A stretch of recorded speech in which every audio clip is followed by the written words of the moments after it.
Uy, anong kaso mo? Ha? Ako ba? Oo, ikaw.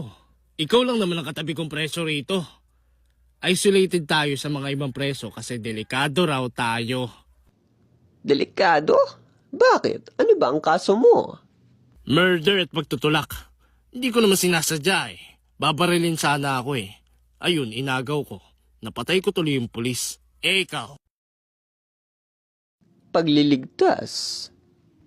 Ha? May batang namatay na. Pinahaba ko ang buhay niya. Anong ibig mong sabihin? Pakiusap, Dr. Agnes. Gawin mo lahat para maligtas ang anak ko. Kaya kong magbayad kahit magkano. Oo, Mrs. Gagawin ko ang lahat para mailigtas ang anak mo. Maraming salamat, Doc. Aasikasuhin ko lang yung initial deposits.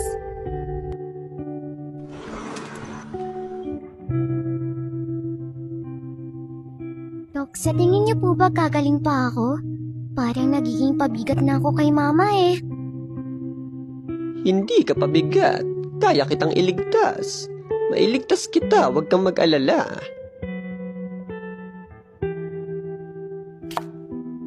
Ito, mansanas, pampalakas ng resistensya.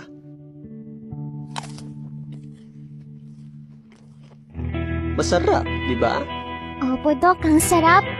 Salamat po, Dok, kasi lagi po kayong nakatutok sa paggaling ko. Oo naman, tingin mo, kaya mo rin makumain ng buhay na manok. Buhay na manok? Parang hindi po eh. Magugustuhan mo rin yun. Nakakatawa ka rin talaga minsan, Dok. Ginawa ko siyang aswang. Loko ka ba? Salamat, Doc, sa pagban. Ano to? Anong nangyari? Laman! Laman! Kailangan ko ng dugo at laman! Bigyan niyo ako ng dugo at laman! Maganda, hindi ba? Napahaba ko na ang buhay niya. Ito ang sinasabi kong pagligtas. Antayin mo lang mag-stabilize din siya. Maaalala ka rin niya. Kailangan lang nating alisin ang gutom niya. Magbibigay lang tayo ng buhay na manok. Ginawa mong halimaw ang anak ko! Hindi siya yan! Normal lang yan. Kumalma ka at makinig ka sa akin. Anong ginawa mo sa anak ko?